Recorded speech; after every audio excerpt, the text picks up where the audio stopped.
Del 1 al 10, ¿qué confianza tienes en ti mismo de que vas a ser millonario? Es lo único que visualizo. Tú cuando empiezas Rand, ¿tenías el nivel de habilidad y el nivel de conocimiento que tienes ahora? O sea, para nada. Absolutamente para nada. El emprendedor que te diga que lo tiene todo muy claro cuando va a empezar, te miente. Vamos a aterrizar un poco lo que es Rand. Estamos con la entrevista del día, uno de los momentos más importantes del programa, con un pedazo de proyecto que nos viene a presentar. ¿Puedes explicar cómo has ido creciendo desde que empezaste? Yo levanté 1 millón con un PowerPoint, yo solo. Pues fue pitch a los fondos más grandes de España y con los fondos levantamos 600.000, con los angels pequeños 400.000. Después de esto levantamos otra ronda de 2,5 millones. Entonces, ¿y ahora mismo cuánto está valorada la empresa?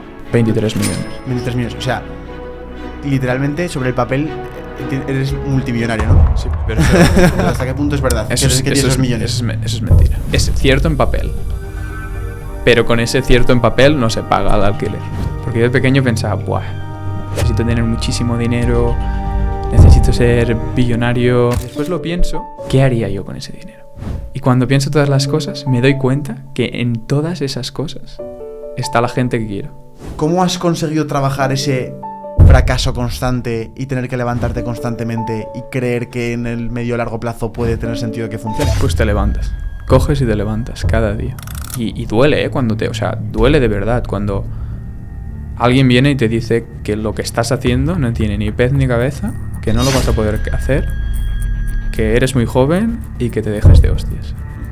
Y duele, y te va a doler porque te van a coger tus ideas y tus ganas y tus todos y te lo van a romper en pedacitos delante de tu cara.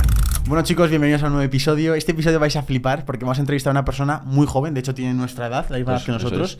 Y así para que podáis hacer un poco de boca de lo que se viene, es un tío que ha levantado 1 millón de euros con un PowerPoint, como estáis escuchando, que tiene más de 23 empleados con solo 22 años, que su empresa está valorada ya en más de 23 millones. O sea, y es un auténtico crack en cuanto al emprendimiento y sobre todo los planes que tiene de futuro con el proyecto y a dónde va a llevarlo. Tiene una confianza en sí mismo brutal y no sé, Juan, tú, de la conversación que hemos tenido, ¿qué es lo que más destacarías que de Paul? Sobre todo la tranquilidad que tiene trabajada. Es decir, cuando nos empieza a contar, ya lo veréis al final del episodio, empieza a contar cuando él empezó a hablar a todos los emprendedores que le decían que su proyecto era una absoluta mierda y él dice, hostia, es que yo no veía un mañana.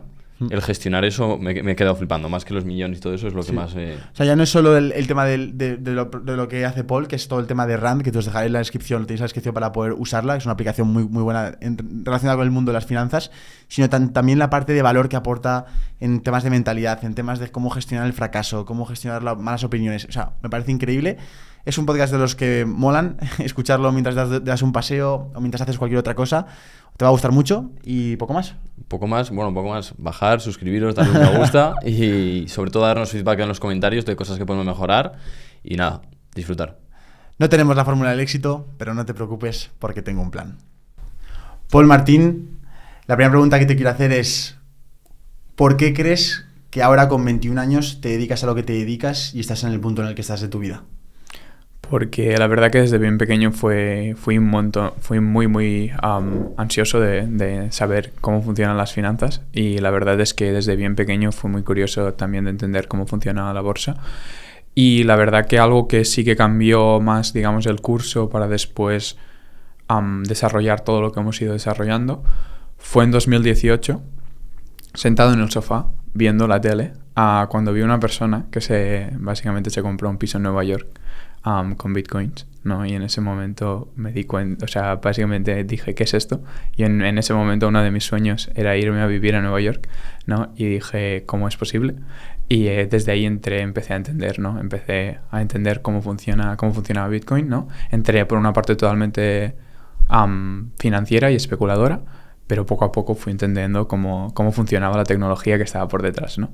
Y la verdad es que me explotó un montón la mente de pensar, de decir, hostia, ahora es la primera vez que puedo transferir dinero de un sitio del mundo a otro sitio del mundo en una base de datos que todos trabajamos en la misma y que puedo enviar dinero así a mi amigo de China sin tener que depender de que yo le digo que la transacción la haga mi banco y mi banco se la dice al SWIFT y el SWIFT la manda al otro banco y tarda 7 días y me cobran 40 euros. ¿No? Y me pareció brutal. Y desde ese momento, pues, empezar a entrar muchísimo más en el mundillo y empezar a conectar con gente. Sobre todo, conectar con gente. ¿Con qué edad te empiezas a dar cuenta de lo que es el dinero, de para qué sirve, cómo hay que administrarlo? El dinero desde bien pequeño. Es decir, el dinero siempre he sido una persona que he intentado buscarme las cosas yo solo, ¿no? En casa siempre me han creado de tú tienes lo que tú te consigues y si quieres algo, si de verdad lo necesitas y te vas a morir, nosotros te cubrimos, pero todo lo que realmente quieras por querer, te lo trabajas, ¿no? Y de hecho te diría que la primera experiencia así con hacer algo respecto al dinero o buscar dinero fue muy, muy pequeño. Yo debería tener 12 años o 13 años y hay un pueblecillo al lado de Barcelona que se llama Calella de Palafrugell, que es costero, que siempre he pasado los veranos ahí. Y entonces cogí todos mis libros y juguetes que no usaba y pues monté un tenderete en medio de la calle, ¿vale? Y nada, vendía los libros que no quería y también me acuerdo, no solo vender libros sin licencia, vender palomitas, obviamente para ir era un crío y cogía palomitas, las hacía en casa y las ponía ahí, las vendía. Y me acuerdo que esa fue la primera vez que digamos, empecé como a tocar dinero e intentar hacer algo. Pero cuando tú viviste esa experiencia, porque cuando una persona vende en la calle, yo he vendido en la calle con los vídeos que he hecho en YouTube, retos del céntimo, etcétera, yo lo que puedo experimentar es una sensación de vergüenza, de miedo al hablar con desconocidos, al rechazo. ¿Tú con esa edad te da tiempo a tener esas sensaciones o no? Precisamente por ser más pequeño te da más igual. Yo creo que en esa edad, o sea, estábamos hablando que tenía 10, no me acuerdo exactamente de la edad, pero es súper pequeño. Entonces estaba ahí con mi padre y mi madre, ¿no? Y más que nada era la ilusión. O sea, en ese momento no tienes vergüenza, yo creo. Vale. En ese momento eres totalmente inocente y totalmente con curiosidad solo, ¿no? Y te hace ilusión. No piensas en el qué va a pensar la gente o en el hostia, si estoy haciendo vergüenza o tengo vergüenza o el pena o lo que sea. No lo piensas esas cosas. Y el Paul de ahora con 21, que tiene una empresa con 23 empleados, ¿puede verse parejo? Es decir, estoy jugando en la liga de los mayores siendo muy joven, ¿tengo menos riesgo? ¿O realmente sí que notas ese peso sobre tus hombros? El peso lo notas, el peso a lo largo del tiempo, ¿no? Como hablábamos antes, lo empiezas a llevar cada vez mejor. Y es algo que cada día estás un poco más cómodo llevando el riesgo que conlleva pues tener un equipo, gestionar capital como hacemos nosotros y pues al final tener 23 personas también que dependen de tú, ¿no? 23 personas con 22 años. Exacto. Y entonces sí, pero al mismo tiempo, para mí, igual que para mí de pequeño, la ilusión y las ganas se acaban llevando o ganando muchísimo más la parte que sería de pensar, hostia, no. Y al final, sobre todo, yo creo que muchas veces caes en el sentido de poder pensar que no eres capaz o que no eres menos cuando estás pensando demasiado en el largo plazo. Es decir, todas las veces que me he dado cuenta que me ha pasado eso, no es por creer que no podía hacer algo de hoy, sino era para pensar que no podía hacer algo que aún no ha venido, pero que yo creo que llegará, pero que aún no ha llegado, ¿no? Porque normalmente las cosas que tenemos que hacer en el día a día, el día hoy, ¿no? Casi todas las podemos hacer, casi todas en ese momento, en el momento que se presentan, nos vemos capaces de hacerlas. Muchas no nos vemos capaces cuando ya pensábamos más a futuro. Entonces, si te centras en el día a día, vas tirando, vas haciendo, poco a poco. Sí, como que nos generamos más ansiedad por el largo plazo. Y de hecho, la frase que vimos el otro día de que sobreestimamos lo que podemos hacer en un año, pero infravaloramos lo que podemos hacer en 5, que es una realidad y es por culpa del cerebro humano, de que según nos explicaba, esta persona nos decía que literalmente el cerebro humano está hecho así, que nos pensamos que en un día podemos hacer 1000 cosas, pero que en un año ya veremos, ¿no? Que lo que nos podemos hacer. Sin embargo, al revés, repitiendo esos hábitos en el tiempo vas a conseguir tener grandes resultados. Tú, Juan, ¿cómo ves la diferencia entre un emprendedor, lo que puede sentir un emprendedor como nosotros, que prácticamente tenemos un equipo muy pequeño, pocos colaboradores, con un emprendedor como Paul, que tienen más de 20 personas? ¿Tú piensas que puede haber una gran diferencia en la configuración mental que tiene esa persona o la forma que tiene él de gestionar a personas? A ver, no deja de ser de gestionar un equipo y mover a gente. Lo único que yo sí que noto mucho es la diferencia entre emprendedores que ya tienen empresas muy grandes, sí, y las pequeñas. Las pequeñas, bueno, la tuya creo que en número de empleados aún sigue siendo algo pequeño. Sí. Entonces, lo bueno de la pequeña que sigue siendo el movimiento diario de, oye, hoy vamos a hacer esto, cambiamos todo, y eso es lo que está bastante guay. Yo eso he visto. Pero, tío, te quería preguntar, en cuanto a lo que has comentado antes de la educación de tus padres, de, oye, te lo tienes que ganar, esto vale tanto y te lo tienes que ganar tú. Es un tema que con Sergio habla muchas veces porque, claro, siempre viene el típico amigo, pues a mí me dan, yo qué sé, 40 euros a la semana de propina. Claro, hay un momento que tú dices, hostia, joder, yo también quiero tener 40 euros de propina. Pero luego cuando eres más mayor, dices, coño, al no darme esos 40 euros de propina, el cerebro va a otra velocidad. Quieres ganar dinero y es cuando te espabilas. ¿Tú eso lo has notado? Totalmente. O sea, cuando más he aprendido y cuando más he notado que me he evolucionado como persona ha sido en los momentos en el que he dicho es que tengo que sacarlo yo y no hay absolutamente nadie en mi alrededor y hasta básicamente por conocimiento que me pueda ayudar. Nadie. Ni una sola persona. Porque cuando yo empecé RAN, nadie en mi alrededor tenía conocimiento sobre lo que estamos haciendo para poder ayudarme. Entonces en ese momento te buscas la vida, ¿no? Y el te buscas la vida para mí implicó cuando empezamos el proyecto, que en ese momento pues tenía básicamente casi nada de ahorros, había entrado a la primera ronda de inversión, o sea, habíamos cerrado los primeros 50.000 euros con inversores, pero no había ni siquiera llegado al banco, coger e irme a Francia a un evento en París, solo, donde no conocía a nadie, y yo solo fui ahí a 3 días a conocer gente, a ir a persona y decirle, hola, me llamo Paul y tengo esta idea, quiero montar esto. A convencer a gente de que metan pasta, ¿no? Y ya no solo convencer gente, sino porque era más un ambiente no de inversores, sino de desarrolladores, de builders y de gente emprendedores también, saber su opinión, saber qué pensaban, si creían que había market fit, si creían que no, que pensaban que si era buena idea o no, y todos los pequeños detalles que podía coger, ¿no?, de feedback. Entonces, para mí fue, por ejemplo, un ejemplo de esto de no tengo nadie, pues cojo y me voy fuera y busco las respuestas y después vuelvo. O sea, y de hecho pienso que esa actitud es la que te ha dado resultados. O sea, cada vez soy más partidario de pensar de que las personas con resultados son esas personas que simplemente dejan de reírse tanto con su cabeza y actúan, lo hacen. Totalmente. O sea, que tío, que no tienes financiación, pues ponte a preguntar. ¿Has preguntado a alguien? Y la gente dice, no, es que no le he preguntado a nadie, pero es que esto es complicado. Y es empiezan a crear una película en la cabeza que les hace frenarse.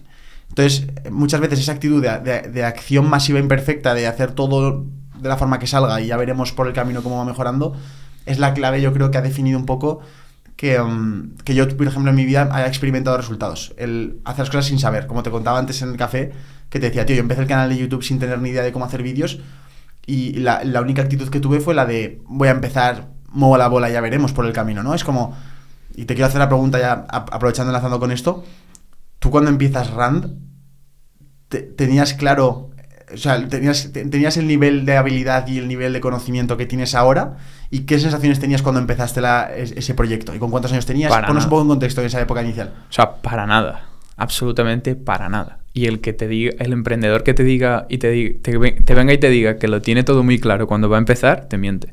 Es imposible. O sea, hay una gran cantidad de cosas que ni te esperas, de cambios que vas a tener que pegar en el producto, de millones de cosas que al final no están a tu alcance y que tú no puedes cambiar. Cuando ya lo has hecho una vez, pues sí que tienes más ideas de pequeñas cosas o problemas que la primera vez que eres emprendedor, ¿no? Ya los has padecido y después ya no los tienes que padecer, ¿no? Una segunda vez. Pero al principio no tienes ni idea por dónde empiezas. Tú sabes solo que quieres empezar algo. Yo en mi caso estaba haciendo básicamente estrategias para proveer liquidez en mercados centralizados y descentralizados en cripto, y estaba sacándome un rendimiento en mis ahorros. No tenía muchos ahorros, pero me estaba sacando un buen rendimiento en mis ahorros. Me quería ir a vivir a Nueva York con unos cuantos colegas y dije, porque esto que yo estoy haciendo, que mis colegas no entienden absolutamente nada de lo que estoy haciendo, lo puedo hacer una app muy fácil de usar, donde ellos pueden depositar y sacar dinero cuando quieran, ¿no? Porque al final todas las estrategias son líquidas, es decir, no es que compras una casa y si no se vende pues no puedes sacar el dinero, sino todo es líquido. Cogemos, nos vamos a Nueva York, ponemos cada uno, tenemos nuestro trabajo ahí, nos ponemos cada mes un poco de pasta en la app y al final del año, el último mes de alquiler, lo pagamos con los intereses generados, ¿no? RAN empezó así. Y RAN, de hecho, al principio se llamaba HomeFi, de Home Finance, para pagarte cosas de casa, ¿sabes? O sea, yo el primer deck que hice, la primera vez que hablé con gente y que hablé con el primer desarrollador que conocí, fue con llamando RAN Home de Home Finance, ¿no? Y empezó desde ahí. Imagínate si es diferente a montar la fintech neobanco que hemos montado ahora. ¿Y por qué RAN? Porque básicamente empezamos con la cuenta de premios, que es una cuenta básicamente que generamos la misma tasa de interés del 5% como tenemos en la otra cuenta EARN, pero el viernes cogemos y distribuimos los premios en forma distribuimos los intereses en forma de premios a diferentes ganadores. Vamos a aterrizar un poco lo que es RAN para que la gente lo vaya entendiendo y así vamos contando el tema de los premios, la rentabilidad anual que da. Así que eso empieza a contar un poco cómo funciona de manera sencilla. Básicamente, RAN es una fintech, un neobanco, con el objetivo de que tengas mejores ahorros o más ahorros a largo plazo, ¿vale? Entonces, tenemos dos productos, dos cuentas de alto interés, una cuenta da un 5% anualizado en lo que pongas, el otro es una cuenta también del 5%, lo único que pasa es que el viernes cogemos todos los intereses, los agrupamos y los distribuimos en forma de premios a diferentes ganadores escogidos al azar. Es decir, que tú puedes poner 1.000 pavos y tal vez 3 semanas no te tocan, pero la tercera semana te tocan 25. ¿Vale? Entonces esa tiene más sentido para gente que no tiene mucho capital y un 5 linealmente para solo su capital no tiene mucho sentido y sí que tiene más sentido para ellos depositar, esperarse al viernes y que tal vez le toquen 100 pavos. Y ese dinero que tú vas ahorrando ahí, luego lo puedes gastar de alguna forma, es decir, alguna forma de que yo pueda pagar el pan con ese dinero. Lo puedes sacar, ¿no? Vale. Al final lo puedes sacar y lo sacas a tu banco y lo gastas desde tu banco. Lo que estamos viendo es que básicamente la gente no lo quiere sacar. Normalmente lo que quiere hacer es ir poniendo dinero que no quieren tocar, que quieren tener de ahorros cada mes y ir construyendo desde ahí, ¿no? Entonces nosotros no queremos de momento entrar en el mercado de tarjetas y en el mercado de gastar. Es un mercado muy saturado, es un mercado donde encuentras Revolut, Monzo en UK, N26 y todos los neobancos que se han centrado desde el inicio, ¿no? de que salieron los neobancos a el gastar. No, nosotros creemos que ese mercado ya está muy saturado y queremos solo centrarnos en la gente que son inversores o ahorradores que quieren una mejor rentabilidad, ¿vale? Versus invertir en fondos indexados, ¿cómo lo ves tú desde tu posición? Es decir, ¿qué diferencias hay entre ambos? Es una opción también, es decir, nosotros a largo plazo la idea es también sacar productos de inversión parecidos a fondos indexados para darle esa opción a los usuarios. La diferencia es que los fondos indexados sí que habrá periodos a lo largo de, por ejemplo, 10 años, ¿no? Donde estarás en negativo, ¿vale? Entonces, donde si sacas tienes que realizar pérdidas. Ya no está tan asegurado esa rentabilidad que tú, por ejemplo, sí que prometes con el 5%. Exacto. Vale. Nosotros básicamente el problema que encontramos es que más de casi prácticamente el 90% del mundo o de la gente no tiene acceso a cuentas de alto rendimiento. Cuando digo alto rendimiento me refiero de un 2,5%, 4, 5, 6%. ¿No? Básicamente porque por 3 razones principales. Porque hay mínimos en depósitos. Eso lo podrías encontrar en cuentas desde fondos de cobertura, hedge funds, etcétera, que sí que tienen esas cuentas, pero claro, depósito mínimo pues son 10.000 pavos o 7.000 o 20.000, ¿no? Sí. Y claro, hay mucha gente que no tiene acceso. O periodos de bloqueo. 6 meses bloqueados, 1 año, 2 años, 3 años, ¿no? Hay gente que necesita el capital. Primera de las cosas. Segunda opción. Muchas de esas tasas vienen de Estados Unidos. Por lo tanto, que si quieres acceder a ellas, tienes que comprar dólar. Y a ti como te estén pagando un 4 y el dólar baja un 6, estás perdiendo un 2. Y ahora vete a un país más volátil aún. Imagínate eso para una persona argentina. Una locura. Exacto, totalmente. Claro. Para una persona argentina te diría que la opción entre hacerlo en Argentina con los pesos argentinos o hacerlo en moneda estadounidense, tal vez a ellos les representa moneda estadounidense. Claro. Pero nosotros, sobre todo, por ejemplo, que no está, el mercado nuestro es el europeo, que desde mayoritariamente casi siempre el euro se ha comportado de una manera más fuerte que el dólar. A la gente de aquí prefieren tener euros que dólares, ¿no? Y más ahora, por ejemplo, como están yendo las tasas y con lo que está haciendo el FED. Entonces, esa es una de las cosas que vimos y que queremos solucionar. La tercera sería es que la mayoría de las tasas de interés vienen no de mercados reales que se crea alfa, y alfa se define como que realmente estás haciendo beneficio, ¿no? Es decir, que es beneficio real, que no es ficticio. Ficticio lo defino como, por ejemplo, lo que sería cuando el gobierno sube las tasas de intereses, lanzamiento de bonos, etcétera, etcétera. Es algo provocado eso, ¿no? Es algo provocado y es algo temporal, ¿vale? Es decir, las tasas de interés no se pueden mantener en el largo plazo. Porque tú es decir, lo que el gobierno hace siempre y siempre va a hacer, porque es cómo funcionan los bancos centrales, ¿no? Es tú juegas la tasa de interés, al final es la válvula de abierta y cerrada de cómo quieres que se mueva la inflación y los mercados. Cuando las tasas de interés por parte de todos los bancos suben, ¿vale?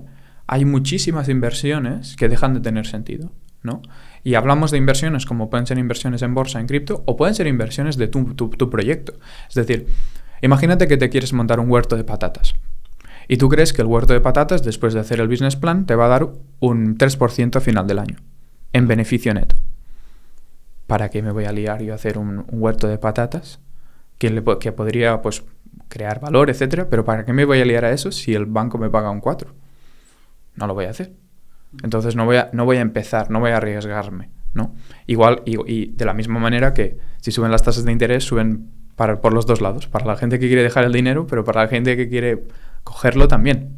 ¿No? Entonces, pedir prestado a una tasa de interés alta para empezar mi negocio, pues es mucho más duro que pedir prestado a una tasa cero, como ha sido en los últimos años, ¿no? Entonces, nuestro objetivo es traer tasas de interés que no sean ficticias, que sean realmente, porque lo que hay detrás es capital que nosotros hemos creado, ¿no? O sea, no es que estamos imprimiendo más billetes y hemos subido la tasa de interés como el gobierno. Vale, a mí la pregunta que se me ocurre, que igual es la que la gente está pensando, es, hostia, pues tiene todo el sentido, meto la pasta en RAN, pero ¿y tengo algún riesgo, tengo alguna cosa que asumir? Nosotros tenemos 3 cuentas, ¿no? La cuenta corriente y después las 2 cuentas de alto rendimiento. La cuenta corriente está asegurada como una cuenta bancaria normal. Las 2 cuentas de interés, aún a día de hoy no las tenemos aseguradas porque básicamente el Banco Central aún no regula o no asegura con fondo de garantía como hacen las otras cuentas bancarias, ¿no? Pero al final la operativa es totalmente neutral a mercado, que es decir, nosotros si el mercado sube o baja, nos da bastante igual, ¿vale?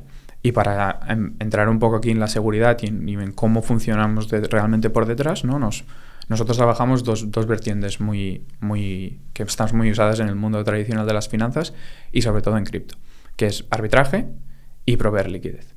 Arbitraje es siempre en mercados volátiles como en Web3 hay discrepancias entre mercados, nosotros nos cargamos las discrepancias. ¿Vale? Nuestro objetivo es, hemos montado algoritmos durante estos últimos 3 años para trabajar en muchísimos mercados diferentes y matar todas las ineficiencias que tiene el mercado, ¿no? Y básicamente arbitrar entre 3 pares, por ejemplo, ¿no? Entonces es una operativa que nos da igual si el mercado sube o baja, porque al final solo compramos algo que sabemos que vamos a vender un poco más alto en otro precio porque en el mismo momento, ¿no? Entonces el arbitraje es algo muy normal que hemos visto en todos los hedge funds de toda la vida y ahora aplicado en Web3. Y la otra parte es la parte de proveer liquidez en mercados descentralizados, ¿no? Y para entender esto un poco... ¿Eso es lo que se llama staking o no tiene nada que ver? Las pools, ¿no? Las pools, sería básicamente más las pools de liquidez. Es decir, tú para que un mercado funcione necesitas gente que compre, ¿no? Necesitas gente que venda y necesitas gente que esté en medio, que se asegure que la gente que quiere comprar o vender puede hacerlo, ¿no? Vale. Porque tú imagínate que vas a vender lo que sea, cualquier activo que quieras, Ether o si quieres también stocks. Y no hay nadie que ponga dinero en medio. Tú podrías poner una orden de venta o de compra, tal vez podría tardar horas en ejecutarse, hasta que viniera alguien viniera a la mesa alguien y dijera, vale, sí, te lo compro. Y tal vez no te lo comprarían al precio que tú quieres. Te lo pagaría, o sea, te lo cobrarían o te lo comprarían a un precio muchísimo más diferente. Entonces, ¿qué necesitas? Mucho dinero en la mesa. Vale, lo que haces es como dejar un paquete de billetes ahí encima. Exacto. Y a nivel descentralizado a nivel centralizado de toda la vida, esto han sido grandes empresas que no hacen mucho dinero por cada transacción que ponen en medio, pero hacen tantas transacciones, ¿no? Que son los llamados market makers, que hacen muchas transacciones, un beneficio muy pequeño por cada una de ellas, pero a final del año, pues es una buena rentabilidad. A nivel descentralizado ya no es ni una persona. Yo cojo aquí, pongo dinero en la mesa, ¿vale? Y pongo tanto por ejemplo, tanto de Ethers y tanto de un stablecoin. Y cuando venga aquí una persona, intercambia los 2 activos y yo no tengo ni que preguntarle ni tengo que hacerle nada. Viene la persona, cambia lo que quiere cambiar, paga una comisión y yo me llevo la comisión. Vale. Y al final nosotros lo que ganamos es de las comisiones que la gente paga para usar nuestro capital para comprar o vender lo que sea. Con tu conocimiento que tienes ahora de criptomonedas, ¿cómo ves todo este hype que hay con la inversión en criptomonedas? ¿Lo ves justificado? ¿Lo ves una locura? Bueno, ahora ya justo estamos ahora mismo en un momento en el que la gente se ha relajado muchísimo, pero el año pasado no sé si fue, sí, a principios del año pasado era una locura. O sea, el que no invertía en Bitcoin era tonto, ¿no? Digamos, en otras palabras. ¿Cómo lo viste tú desde fuera ese proceso? ¿Cómo ves tú el tema de invertir en criptomonedas? ¿Cómo ves las criptomonedas en general? ¿Es más pura de especulación de que piensas que si ahora vale 10 en un futuro valdrá 20 por lo que sea, por el hype que hay? ¿O es más porque tiene una utilidad detrás? ¿Cuál es tu opinión en general acerca de las criptomonedas? O sea, más que las criptomonedas, ¿no? Es hablar de la tecnología que está detrás, ¿no? Que es tecnología blockchain, ¿vale? Vale. Que es básicamente una base de datos descentralizada, ¿no? Si no me acuerdo mal, en el último podcast estábamos hablando, por ejemplo, del cloud, ¿no? De cómo guardamos información en bases centralizados, en bases de datos y en sitios donde tienes grandes servidores, ¿no? Donde guardamos toda la información. Vale. Así es como ha funcionado toda la vida, todas las bases de datos y cómo se transfiere el dinero. A día de hoy, ¿cómo se transfiere el dinero? En la mayoría de casos, si no es cripto. Banco A, ¿vale? Tu banco, por ejemplo, tiene un libro de órdenes y una base de datos. Cuando quiere transferir dinero, tú quieres transferir dinero de punto A a punto B, de banco A a banco B, tu banco debita en un lado y credita en el otro, ¿vale? Pero eso no son bases de datos separadas, no se hablan al final del día, ¿vale? No están todos trabajando en una misma base de datos. Por eso implica que, por ejemplo, cuando quiero hacer una transferencia internacional, ¿sabéis lo que es el SWIFT? Sí. Hay mucha gente que... El código SWIFT. ¿no? Vale. A veces me lo piden. El no código sé, SWIFT, hay mucha gente que no lo sabe, pero SWIFT es una empresa que está en medio, Hostia. está en medio de todo, y entonces ha dado un código de referencia a todos los bancos.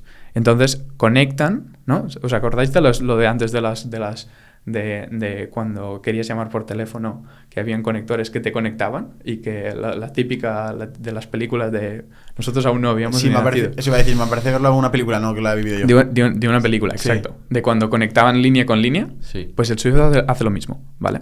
¿Por qué? Porque cada uno tiene su base de datos, o sea, cada uno la suya, y claro, necesitan un ente en medio para hacer pues la conexión, ¿no? Ahora imagínate que en vez de trabajar cada uno en una base de datos que la pueden manipular, pueden hacer lo que quieran y pueden, pues básicamente montarlo en su manera, trabajáramos todos en la misma base de datos. Trabajáramos todos en la misma red. Claro, es muy fácil entonces. Porque ya no necesito el SWIFT para mandar dinero de punto A a punto B. Claro. Porque sale de un lado, entra en el otro, yo veo la transacción, tú ves la transacción y todos los otros bancos también ven la transacción que yo he hecho de aquí a allí, ¿vale? No dependes de entidades entre medio, ¿vale? Y esa es la magia del blockchain, ¿no? Exacto. Vale. O sea, básicamente en años, porque esto va a tardar años, y es por lo que el mercado que sea cíclico y a veces suba, a veces baja, y tengamos años mejores, años peores, no nos preocupa, la verdad, porque es que sabemos que es imposible que la infraestructura bancaria, que es un dinosaurio a día de hoy, siga siendo así. O sea, es imposible. Y es imposible que no nos vayamos a una infraestructura donde todos trabajemos en el mismo patio y las transacciones sean inmediatas de punto a punto del mundo y sin tener que depender de nadie. Y obviamente no te va a costar 30 euros como te cuesta ahora mismo hacer una transacción de aquí a China. ¿Pero cuántos años le quedan a eso? Yo creo que aún le quedan. Piensa que se va a tener que cambiar toda la infraestructura bancaria por detrás. Pero es algo que va a pasar sí o sí. Por ejemplo, BlackRock ya ha dicho que BlackRock es uno de los principales asset managers o el más grande del mundo y de Estados Unidos, que es imposible que las acciones no se tokenicen. Y cuando se tokenicen las acciones significa que los mercados estarán abiertos 24 horas al día, todos los días al año, y todos estaremos trabajando no en la base de datos del New York Exchange de Estados Unidos, sino todos en la misma. Y eso lo vamos a ver seguro. Y eso ya todos los grandes players ya lo saben y ya estamos viendo que cada vez, por ejemplo, la regulación está avanzando más, que es algo que ha frenado mucho la industria porque, claro, como no hay regulación y sistema financiero, que es altamente regulado, pues hace que la industria, los grandes jugadores que necesites para que entren en esta industria, para que esto explote de verdad, aún no han entrado, ¿no? Ahora ves que cada vez la parte regulatoria está mejorando, ¿no? Y entonces van a entrar los players más grandes y ahí ya vamos a ver que todo va cada vez más rápido. Los bancos, has dicho que necesitan una adaptación y se escucha mucho que los bancos van a desaparecer. ¿No es más fácil que se adapten a la blockchain ellos? Se van a adaptar. O sea, no tengo ningún tipo de duda. O sea, es decir, lo de que los bancos van a desaparecer me parece una idea demasiado naif. O sea, estamos hablando de gente y de entidades que han pasado por guerras, han pasado por todo, han sobrevivido, están respaldadas por el gobierno y tienen mucho dinero, ¿vale? Es decir, no se van a ir, se van a adaptar, seguro. Y quieren adaptarse, cada vez más, ¿vale? Entonces, para mí la narrativa no es ir contra los bancos, sino es, aún no se han adaptado, se van a adaptar. Cuando se adapten, empresas como nosotros queremos ser básicamente epicentros de conocimiento y de herramientas y de infraestructura para ellos, ¿no? Al final, esa es la jugada que para mí creo que es la mejor. No intentar competir con los grandes, sino intentar ser crear valor para que cuando pase esta transición, ser una de las empresas epicentro en España y en Europa. Me gustaría hablar después acerca de la gestión de finanzas personales y un poco un consejo que puedas dar a la gente. Pero hay una cosa que no paro de pensar mientras hablas y es, todo lo que tú sabes acerca de todo este mundo y todo este sector, me parece una cosa llamativa. Y otra, la edad que tienes. O sea, tú tienes nuestra edad, ¿no? Todos somos aquí el 2001. Sí. Todos tenemos 21, 22. Yo tengo 21, no los he cumplido. Tú tienes 22 ya. Juan no va a cumplir en nada, de hecho. Es que casi estamos hablando esto en su cumpleaños. Es una locura. A lo que voy yo es... ¿Cómo, o sea, para empezar, vamos a poner en contexto a la gente. ¿Cuáles son tus títulos ahora mismo académicos? Pues bachillerato. Vale. Bachillerato y la mitad de la carrera. La mitad de la carrera. ¿A qué entraste a estudiar? La mitad, sí, no sé cómo se... La mitad del título. Del título para arriba. La parte del final del título no la tengo. ¿A qué entraste a estudiar? A ADE Internacional. ADE Internacional. O sea, es decir, ADE Internacional, yo estaba en marketing, que es algo parecido a ADE, y no te dan nada de conocimiento acerca de cómo funciona la tecnología blockchain, ni cómo funciona el mercado financiero, ni la Fed, ni absolutamente nada. O sea, tú has tenido que ser autodidacta. Sí, leer, chupar, leer... Me gustaría abrir un poco ese tema. Abrir el tema de... Para que una persona pase de novata o de ignorante de un tema a experta en un tema, ¿cuál es la vía más rápida para conseguirlo? Porque tú eres la demostración de que realmente no es un tema tanto de una buena formación universitaria, sino es más bien un tema de actitud y de tener que meterte al barro. Yo creo que con Rand fue una aceleración como de por 1000 de tu formación académica en el tema de inversión, en el tema de inversión inmobiliaria, es decir, el tema de inversión financiera, el tema cómo funciona el mercado, cómo funciona ese sector de todo el tema gubernamental, monetario, financiero. Uh-huh. ¿Qué opinión tienes tú de la universidad ahora que estás en el punto en el que estás? Creo que la universidad, en este punto de vista, la verdad es que ha ido cambiando un montón a lo largo del tiempo. Desde cuando salí de la universidad a pensar la universidad no vale para nada y para nadie, a día de hoy sí que pienso que la universidad está bien para formar la cabeza de mucha gente que no tiene la cabeza formada, ¿vale? Por ejemplo, en ámbito de finanzas sí que te diría que es de lo de menos, ¿vale? Porque la verdad es que hay muchas cosas, además si quieres ser emprendedor aún más, que te pueden explicar X, pero que el día a día es totalmente diferente, ¿no? Y que te vas a encontrar con millones de cosas que no vas a poder referenciar en ningún tipo de libro de texto o de prueba o de seminario que has hecho, ¿vale? Lo que sí que he visto es que gente, por ejemplo, que hace ingenierías, no lo que acaban teniendo de conocimientos, pero a la hora de pensar y a la hora de formular ideas, a la hora de hablar, a la hora de cómo pensar en los siguientes pasos, tienen una estructuración mental que mucha gente que no ha pasado por esa carrera no tiene, ¿vale? Igual que pienso que después hay ya no solo la estructuración mental que te puede dar una carrera, sino hay gente que necesita hacer una carrera para hacer biomedicina o para ser médico, ¿no? Entonces, en unos ámbitos sí, en otros ámbitos no. O sea, no creo que sea ni blanco ni negro. Creo que es muy personal, ¿vale? Y creo que si eres una persona que no tienes fuerza de voluntad o aún no la has conseguido, que necesitas una mejor estructuración y tú lo ves, a veces de forma autodidacta puede ser complicado, ¿vale? Entonces, sí, con la ayuda de una carrera, eso puede ir bien. Que eres una persona que ya por ti solo eres autodidacta, te buscas la vida, más o menos tienes la cabeza estructurada y tu ámbito no requiere de un título, porque absolutamente nada relacionado con administración de empresas lo requiere realmente, no hace falta que hagas una carrera. Tírate al barro y cúrratelo. Y ya verás que hay resultados. Yo creo que es muy personal. Y de verdad, he ido cambiando mi opinión porque de ir conociendo a gente y de analizar sus casos y de pensar y de decirles, no, la universidad no vale para nada.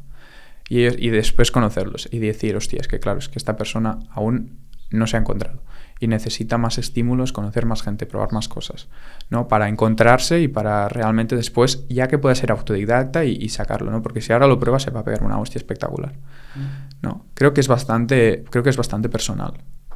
Sí, yo también pienso que luego desde fuera, cuando pasan los años, tampoco es algo muy determinante el que la hayas dejado o hayas seguido. Es un poco la actitud que tú tengas durante todos los años. Si acabas la carrera, pues bueno, ya tienes el título, pero el salir y seguir con la misma actitud, no te preocupes porque te va a llevar a ese camino. Te va a llevar al camino de que pues, si te lo quieres montar por tu cuenta, te la vas a montar. Si quieres una buena oportunidad, la vas a encontrar. Ya no es tanto eso. Y joder, es lo que dices tú. Hay gente que aún no tiene disciplina, viene muy bien para tener disciplina, unos horarios, para saber resolver problemas. Entonces, justo Sergio y yo somos personas que a veces sin querer mandamos el mensaje de que no sirve para nada, pero sí que le sirve a la gente la universidad. O sea, yo sobre todo lo que diría, o sea, lo que sí que estoy totalmente de acuerdo es que lo que no sirve para nada, y eso te diría en prácticamente casi absolutamente todas las carreras, es el título. O sea, el título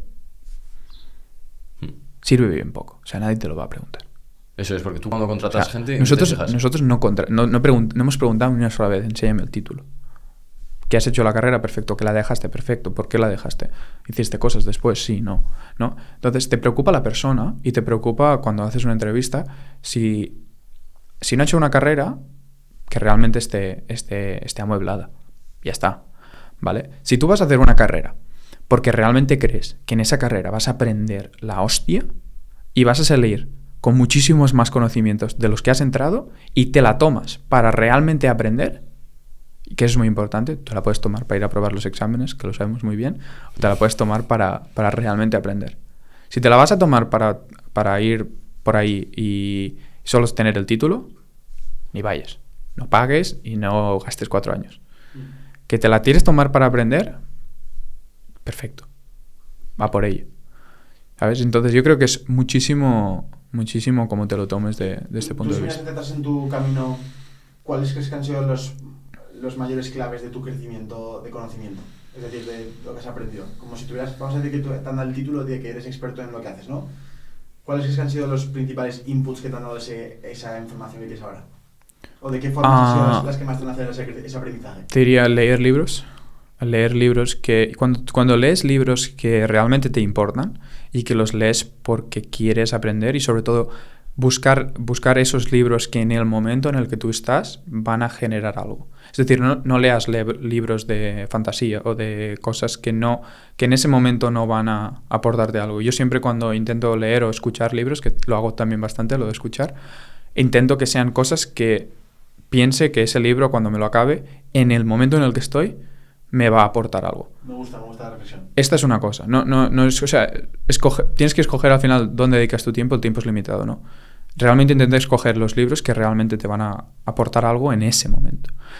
Eso es una cosa. Y después las conexiones con personas, ¿vale? Es decir, yo por mi suerte sí que he sido una persona que nunca he sido muy introvertido. Es decir, que nunca me ha costado hablar con gente, nunca he tenido miedo de coger y decir lo que pienso, de explicarle mis ideas a otra persona, ¿no? Y sí que ha habido muchísimo conocimiento de gente. Que es lo que al final me ha llevado a pensar de una idea de que es lo más importante, aparte de la carrera, o sea, si tienes carrera o no tienes carrera, sería quién va a ser tu mentor en los primeros años de carrera. ¿Quién fue tu mentor? Una variedad de mentores, desde un ingeniero en Barcelona que en su momento al principio me echó una mano, hasta después toda la gente que tengo en RAN, que son más grandes que yo, que cada día son mentores, ¿no? Aceleradoras que también pasamos por 2, que también conocí un montón de gente que han sido mentores, y después conexiones de gente que no hablo con ellos diariamente, pero que me han aportado un montón, ¿no? Por ejemplo, empezamos a trabajar mucho con una chica que se llama Summer Kim, que es una de ex Google, ex WhatsApp y ex Facebook, y la verdad ha estado en todas las grandes, montó el doble check de WhatsApp, lo ha montado ella con su equipo. Hostia. Llevaron millones de usuarios y es una de nuestros advisors que paso horas y horas cada semana con ella, y ella ha sido una gran mentora porque nos ha enseñado una espectacularidad de cómo realmente las grandes empresas cuando empezaron montaron una experiencia de usuario tan buena que las conversiones son espectaculares y que realmente haces que el producto enamore a la gente. ¿Cuál es la arquitectura que tú tienes ahí en tu proyecto? Porque has dicho lo de que es un advisor. Sí. ¿Puedes explicarnos cuál es la arquitectura de tu empresa ahora mismo? Pues nosotros, o sea, la arquitectura o stakeholders de la gente, o sea, de la empresa sería inversores, equipo, ¿no? Y después advisors, ¿no? Gente que está en el día a día o cada mes y que nos van ayudando en las cosas que necesitamos, ¿no? Entonces, para mí es muy importante que cuando empieces te busques un grupo de advisors que realmente te aporten. Y no te busques 4 de lo que sepan de lo mismo. Búscate 4 que uno sepa de estrategias de adquisición, que otro sepa del producto, el core tuyo, que otro sepa de experiencia de usuario, más del frontend de la aplicación, ¿no? Y que te busques esas personas que tal vez no tienen dinero como para invertirte y no van a ser tus inversores, pero que te pueden dedicar tiempo y realmente traer a la empresa a que sea un crecimiento exponencial, ¿no? Porque cuando empiezas no te vas a poder pagar los salarios que valdría esa gente. Pero si haces que tus incentivos y los suyos estén alineados con acciones de empresa, con tokens, con lo que sea que puedes alinear tus incentivos y los suyos, perfecto. Porque vas a crear una cantidad de conocimiento y vas a adquirir una cantidad de feedback brutal que después se nota un montón a largo plazo. Y luego dentro del equipo, mirando hacia abajo de la arquitectura que hay, ¿cómo lo tienes estructurado? Pues tenemos varios departamentos. ¿Cuántos sois ¿cuántos sois en el equipo ahora mismo? A día de hoy somos 23. 23, vale. ¿Y eso cómo está estructurado? Pues mira, tenemos varios departamentos. Tenemos el departamento de investment, de inversión, el departamento de marketing, el de operaciones, el de finanzas, el de tecnología y el de producto. Wow, son 6 verticales. Exacto. Flipas. Sí. Y luego las de operaciones y finanzas van bastante juntas. Son 6 y faltan, son 23 personas. ¿Están repartidas más o menos parecido o hay varias verticales que se llevan prácticamente el 50% de la plantilla? Pues mira, ingeniería se llevarían los demás. Tech, ingeniería serían los que más a día de, o sea, por equipo. Finanzas y operaciones creo que a día de hoy son 4 y después marketing son 5 más y investment son 3. Flipas. ¿Puedes explicar cómo has ido creciendo desde que empezaste? Sí, Llevas 3 años, ¿no? Sí. Pues número de empleados y facturación durante estos 3 años. O sea, cuando yo empecé, yo solo, ¿vale? Yo levanté 1 millón con un PowerPoint, yo solo. ¿Vale? ¿Puedes contar esa historia? ¿Cómo lo conseguiste? Fue 2020 y era yo y un PowerPoint. Y nada, pues fue pitch a los fondos más grandes de España, Inverred y JME, y un conjunto de business angels, de inversores privados, y con los fondos levantamos 600.000, con los angels pequeños 400.000. Y levanté esa primera ronda y después de ahí ya pues... ¿Esa primera ronda por qué porcentaje? Esa primera ronda por un 18% de la empresa. Bueno, o sea que en ese momento la valoración era de 5 o 6 millones la empresa. Un poco menos. ¿Cómo se valora una empresa que aún no ha empezado en ese dinero? En ese momento solo valoras perspectivas, porque en ese momento no tienes ni el business plan, es decir, no tienes ni hecho ni realmente el modelo de business plan. Era lo que se dice una ronda pre-seed, ¿vale? Es decir, idea prácticamente, no había ni producto. ¿Vale? Entonces el producto tenía mucho sentido, para ellos tenía sentido, era la primera vez también que muchos fondos grandes querían empezar a tocar proyectos Web3, ¿no? Y yo la verdad es que pues fui un poco la rata de laboratorio de todos ellos para empezar a probar, ¿no?, en este ecosistema. Una cosa, ¿tú qué sentías antes de entrar a una reunión de esas, que no tenías nada, que encima les ibas a pedir pues un montón de pasta? ¿Qué sentías dentro? Nervios. O sea, obviamente, las primeras reuniones o las primeras veces que hablas con ellos tienes nervios, porque, hostia, esto realmente puede cambiar la trayectoria de lo que he hecho hasta ahora, ¿no? Y es en el momento en el que te sientas y dices, vale, hostia, esto ya puede ser realmente un proyecto, esto realmente ya puede ser una realidad, ¿no? RAN es una empresa, como muchas otras, que necesitan inyección de capital inicial sí o sí, ¿vale? Porque lo que hacemos nosotros, con menos de 2-3 millones levantados, no lo puedes hacer. Solo en abogados, en infraestructura bancaria, en todo, en ingeniería, no lo puedes hacer. O sea, es que no tienes el dinero, no sé, monetariamente no lo puedes hacer. Vale. Entonces, nada, levantamos este primer millón Y con eso pues contratamos el primer ingeniero, que a día de hoy es nuestro CTO. ¿Os costó $1 millón el ingeniero? No. Y entonces fuimos construyendo el equipo, poco a poco. Vale. Poco a poco fuimos construyendo el equipo, fuimos levantando más rondas, ¿no? Porque en ese momento también hubo una cosa que nosotros tuvimos 6 meses parados, porque teníamos el producto listo, pues estábamos esperando el registro en Banco de España, porque estamos registrados como Custody Exchange en Banco de España, que pocas entidades lo tienen, ¿no? Somos 100% compliance, estamos estructurados aquí en España y tenemos el 100% todo legal.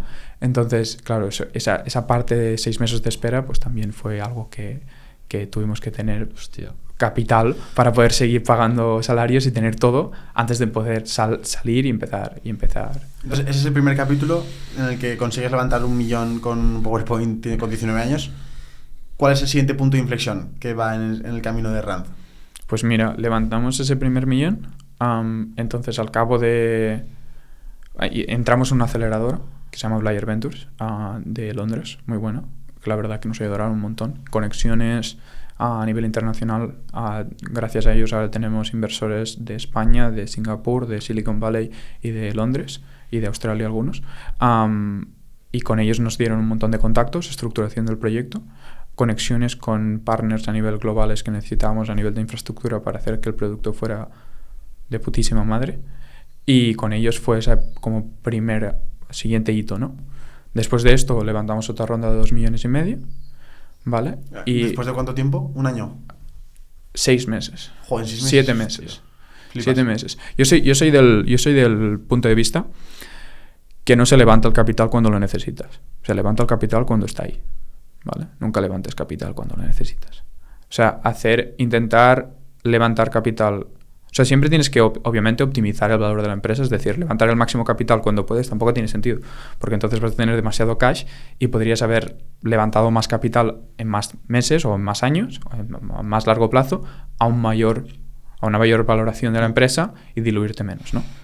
Pero si crees que vas a necesitar el capital levántalo cuando esté disponible, porque puede ser, o es muy probable, y le ha pasado a muchísimas empresas, que cuando lo han necesitado, el mercado no está y los fondos, aunque pinte bien, ante la duda, si el mercado está parado y todo se está cayendo, nadie invierte, ¿vale? Entonces, claro, nosotros ¿qué dijimos? Hablamos con nuestros inversores internos y dijimos, vamos a levantar más, vamos a hacer un buen cojín. Estamos viendo que esto está siendo un rally, ¿no? 2021, todo subiendo, todo espectacular, dinero por todos lados. Todo el mundo quería invertir. Dijimos, vamos a aprovechar la oportunidad porque esto no va a durar. O sea, esto va a caer, después va a volver, pero esto es un ciclo. Igual que las .com, igual que todos los ciclos, igual que está pasando ahora con AI, ¿no? Con la inteligencia artificial, que estamos teniendo el rally se va a acabar. ¿Sí? Seguro. O sea, el rally empieza y se acaba, siempre. O sea, el rally empieza, acaba, vuelve. O sea, cuando algo lo escuchas demasiado, es cuando empiezan a haber muchísimas empresas y muchas de ellas no tienen sentido. O no van a subsistir porque se lo van a comer otros competidores. Entonces, siempre tienes el mismo ciclo. Siempre, absolutamente siempre. ¿Vale? Para los inversores ya les va bien. Al final acaban haciendo dinero. Algunos sí, algunos no, ¿eh? Entonces, levantamos capital cuando pudimos. Levantamos esos $2,5 millones y después, al cabo de 7 meses más, levantamos 3 más. Flipas. O sea, hemos levantado 6,5 millones y no teníamos ni el producto fuera en ese momento. ¿Y ya no has levantado más desde entonces? No hemos levantado más. Eso es algo que te quería preguntar, porque claro, hay mucho chaval que tienes la idea novedosa en tu cerebro, que vas a cambiar el mundo. Hostia, tú has levantado 6 millones y aún habías lanzado el producto, ¿no? Se han quedado los 500.000 ahí. Y no habíais lanzado el producto. Exacto. La cosa es, ¿cómo le explicarías a un chaval que su idea sí que se puede validar, que sí que va a funcionar y se puede arriesgar en ello?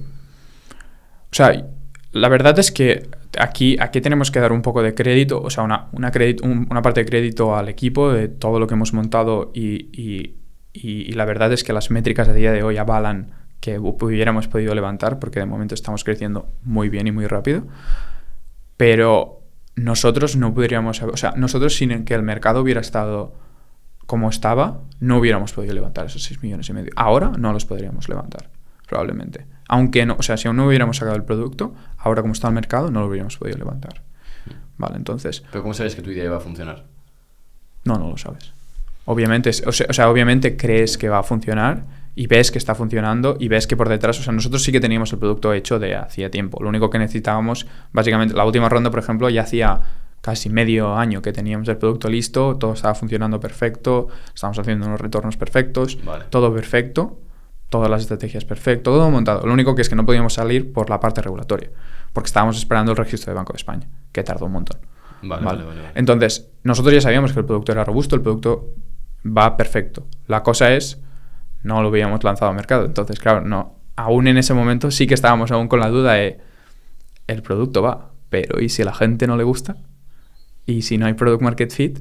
Esos momentos obviamente hay ansiedad y hay estrés por parte de todo el equipo, porque dices, coño, ¿qué hacemos? ¿No? Me gustaría hablar también de la parte del estrés después, porque además se te nota una persona muy calmada y yo creo que eso también te ayuda mucho a gestionar un equipo tan grande. Ya para concluir este capítulo, ahora actualmente en el punto en el que estás, ¿tienes pensado levantar algo más dentro de poco o no? Tal vez levantamos algo más, pero residual, porque ya estamos, o sea, los números están yendo muy bien, estamos creciendo más casi un 20% por mes. Brutal. El depósito medio de los usuarios está siendo muchísimo más alto de lo que esperábamos. La retención está siendo casi más del 90 y pico por ciento, 95, 96%. Los números están yendo muy bien, la verdad. Y entonces no creemos que ahora necesitamos más capital para ser ya rentables a finales de años que viene, a principios de 2025. De eso que os habéis diluido, ahora mismo, ¿cuánto porcentaje sigues teniendo de la empresa?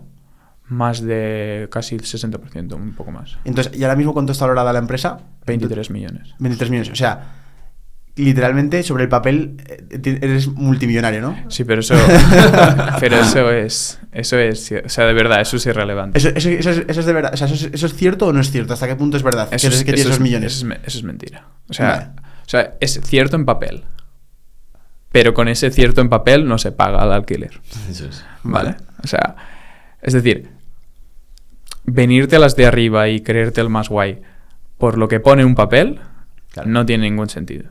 Porque si la empresa va mal mañana, este papel vale cero. ¿Vale? Vale absolutamente cero. Y yo he conocido millones de historias y millones de gente que en papel durante mucho tiempo todo muy guay, pero después no vendían la empresa, o la empresa no salía a bolsa o pasaba algo y ese papel al final acaba valiendo poco. Ok, ¿no? A lo mejor el mes que viene de repente pasa algún cisne negro. Exacto. Y aparte que lo que... No sé si, o sea, muchos emprendedores no sé si os han contado, pero cuando te invierte básicamente fondos de inversión al principio, hay cosas buenas y también hay cosas malas, ¿no? Cosas malas serían que básicamente si en el momento de que algún inversor o otra persona quería comprar una parte de la empresa, el emprendedor es el último siempre en cobrar. O sea, primero cobra todo el mundo y el último es el emprendedor, siempre, ¿vale? Los últimos en entrar son los primeros en salir y así sucesivamente. Claro, y yo aprovecho allá para terminar esta parte, porque Juan y yo, nuestro modelo, nuestra forma de ganar dinero es como muy directa, ¿no? O sea, yo puedo generar 20.000 en un mes y prácticamente me van a caer los 20.000 a mí, de golpe, ¿no? Es como mi salario, mi nuevo salario. En tu caso, la empresa puede ser una cosa enorme, una valoración gigante, un montón de dinero de capital social, 23 empleados, una facturación enorme, pero luego, si puedes explicar un poco ese mundo desde dentro, cómo funciona, ¿cómo eliges qué salario te pones? O sea, es decir, ¿cuánto le cae a ese emprendedor que ha montado esa startup multimillonaria en cuanto a valoración, ¿no? Porque para muchas personas el punto en el que estás puede ser el objetivo de sueño, ¿no? De decir, ostras, mi sueño es conseguir una startup que valga más de 1 millón, por ejemplo, ¿no? Pero luego, ¿hasta qué punto eso se materializa en abundancia económica en el emprendedor? En la mayoría de startups que si lo están haciendo bien a nivel financiero, el emprendedor nunca va a ser el que más cobra de la empresa, ni de lejos. Ostras. Joder. Ni de lejos, ¿vale? Y esa siempre es mi filosofía. Pero eventualmente acabará siendo, ¿no? Eventualmente puede ser que acabe siendo. Pero los primeros 3, 4, 5, 6 años no lo vas a ser. Y no lo vas a hacer por una simple razón. Que tú lo que quieres es gastarte dinero en gente que aporte un montón y que sean unos cracks. O sea, nosotros somos del punto de vista de no cantidad... No, o sea, no es cantidad de empleados o de gente en el equipo, es calidad. Y la calidad vale dinero. Y entonces yo estoy muy cómodo pagando salarios altos a gente que se lo vale. ¿Vale? Entonces, cualquier emprendedor cuando empiece, es mejor siempre optimizar para pagar salarios más altos a gente que puede aportar un montón que a ti mismo. ¿No? Algo que siempre explica, ¿no? Y Combinator, que es una de las aceleradoras más importantes del mundo, si no la que más, ¿no? Para un emprendedor, el salario tendría que ser lo que necesita para vivir. Y ya. ¿Tú lo estás haciendo? No mucho más de eso, sí. Estamos haciendo... Yo optimizo para no tener un salario enorme y que pueda contratar más gente o gente más buena, ¿vale? Y entonces, tu objetivo siempre como emprendedor es, pues, en mi caso, pues sobre todo la parte de tokens, que vamos a lanzar el token de RAN ahora en septiembre, ¿no? Y participaciones de la empresa. Pero claro, eso son cosas que son chuches que vienen a largo plazo. Pero porque tienes que estar focalizado en el largo plazo, ¿no? Obviamente trabajar el día a día, pero con visión a largo plazo. Vale, y como Paul, ¿tú qué objetivos tienes en tu cabeza? Es decir, tú estás creando esto por algo, porque eres un mega apasionado de las inversiones. En tu cabeza seguro que hay algo después de esto, o venderla y desaparecer, o hacer algo. ¿Qué es lo que tienes? O sea, normalmente cuando te invierten inversores, ¿vale? Tienes 3 vías, siempre. O sea, hay 3 vías de cómo va a acabar la empresa. O vendida, es decir, te adquieren, te absorben a otro banco, una empresa fintech, alguien de una empresa de Estados Unidos que está buscando un buen player bien posicionado en Europa, salgas a bolsa, o que la empresa genere suficiente cash cada año como para poder recomprar las acciones a los inversores, ¿vale? Y devolver la dilución que se ha hecho, ¿vale? Hay estas 3 vías, no hay más. O sea, y a día de España, o sea, y en muy pocas empresas la tercera se cumple. Porque normalmente cuando la valoración es alta estás hablando de que la empresa tiene que hacer muchísimo cash en profit a final del año, ¿vale? Entonces, yo tengo una de estas 3 vertientes, igual que todos los emprendedores que tienen capital de fondos, porque al final los fondos te invierten, pero tienen que hacer un beneficio, ¿no? Te invierten con la contrapartida de que en algún momento van a poder salir y hacer profit, ¿no? Entonces, cuando te invierten, normalmente tienes estas 3 opciones. ¿Y a ti cómo te gustaría verte a ti mismo en 5 años? Pues en alguna de las 2 primeras opciones, probablemente, no creo que en 5 años, creo que aún voy a tardar más. No tengo ningún tipo de prisa, no tengo ningún tipo de o sea, es decir, no pienso que sea mucho más feliz cuando venda la empresa y tenga muchísimo más dinero de lo bien que me lo paso cada día. Porque me lo paso muy bien, o sea, con el equipo y con lo que hacemos cada día, aunque trabajes una cantidad de horas espectacular, me lo paso muy bien, ¿no? Entonces, lo que sí que me veo después, sea con una opción o con otra, o sea lo que sea, me encantaría montar yo mi aceleradora o fondo de inversión, me encantaría reclutar a los mejores emprendedores de España y de Europa y montar el Y Combinator de Europa con los mejores emprendedores, o sea, pocos inversores, con gente que realmente lo haya hecho, con gente que cada consejo que den al emprendedor es porque lo han hecho, lo han vivido, lo han sufrido y ya lo han conseguido, ¿vale? Y quiero montar algo así en un futuro para realmente ayudar a los emprendedores de inicio. Coger pocas empresas para invertirlas, coger pocas y aportar muchísimo valor. Para esos planes, tú te estás visualizando que vas a tener mucho éxito, y yo sí que te lo puedo visualizar, sí que puedo ver, me lo puedo creer que vayas a tener esos resultados.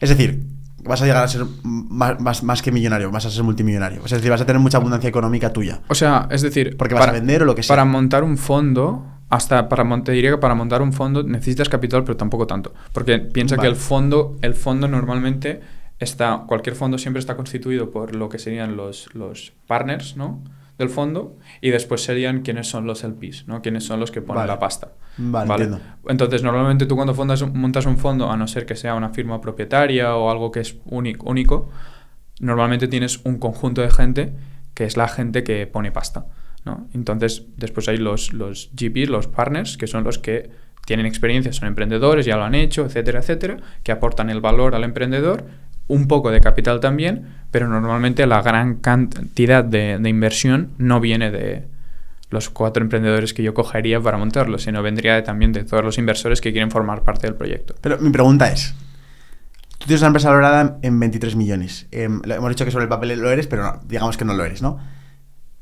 Del 1 al 10, ¿qué confianza tienes en ti mismo de que vas a ser millonario? Es lo único que visualizo. O sea, es lo único que visualizo en el día a día. O sea, obviamente sí que es lo que... Lo ves real. Sí que es lo que veo. O sea, lo veo real, veo que por lo que estamos cumpliendo a día de hoy, puede pasar, sí. También la reflexión que has dejado caer antes es, aunque imagínate, te meten un pastizal de 150 millones, que no te da tiempo casi ni a gastártelo, la cosa es que la gente se piensa que ese es el objetivo, pero a ti lo que te mantiene vivo es el crear, el estar con tu equipo. Yo he escuchado a muchos empresarios que acaban vendiendo y luego se quedan como en un vacío, no saben qué hacer. ¿Tú crees que te puede llegar a pasar eso? O sea, yo me pego un tiro. Yo me pego un tiro si estoy más de una semana tirando en la playa. Ya. O sea, sí. No puedo. O sea, no puedo. Porque me siento inútil. No. ¿Qué es para ti el dinero, tío? Para mí es algo que usas al día a día para poder tener comodidad. Pienso que el dinero es necesario y el que te diga que... O sea, el dinero no da la felicidad porque no creo que te hace súper feliz el dinero como tal, pero te da la comodidad que necesitas para poder vivir tranquilamente. Es decir, yo creo que hay un nivel que cuando tienes cierta cantidad de dinero y tienes todo cubierto, la casa, me quiero ir a pegar un viaje, me lo pego, me quiero ir a comer con los colegas, me voy, me quiero ir con la novia o con el novio, donde sea, lo hago. Si tienes eso cubierto, cuanto tengas de más, realmente el impacto que va a ser, tal vez sí, pero en muy poca gente y probablemente es muy poco. Y yo a esto le he dado muchísimas vueltas, porque yo de pequeño pensaba, buah, necesito tener muchísimo dinero, necesito ser billonario, etcétera, etcétera, etcétera. Y después lo pienso, ¿no? Cierro los ojos, pienso en el largo plazo y pienso, ¿qué haría yo con ese dinero? Y pienso todas las cosas. Y cuando pienso todas las cosas, me doy cuenta que en todas esas cosas está la gente que quiero. Y es el factor común de todas esas cosas, es mi familia, mis amigos y la gente que quiero. Y en ese momento te das cuenta que lo que une esos momentos no es el dinero. Es la gente con la que estás cuando haces esas cosas que quieres hacer. Porque yo ahora mismo tengo todo el dinero del mundo y no tengo a mis amigos, no tengo a mi familia, no tengo nada. Lo tengo todo y no tengo nada. Entonces, después de reflexionar, es que te das cuenta que cuando cierras los ojos y piensas todas las cosas que quieres hacer, no es las cosas como tal, es con quién lo haces. Y de verdad, porque cuando miras para atrás, yo he pasado el momento de tener cero dinero, a empezar, aunque sea con la empresa, a gestionar muchísimo capital. Pero yo tiro para atrás y cierro los ojos y no han sido esos, los hitos de levantar una ronda, no han sido los momentos más felices de mi vida. Los momentos más felices de mi vida han sido haciéndome una birra con un colega, hablando de esa experiencia o esa cosa, haciendo ese viaje, haciendo no sé qué, porque estaba con esa persona y nos morimos de risa o lo que sea, ¿no?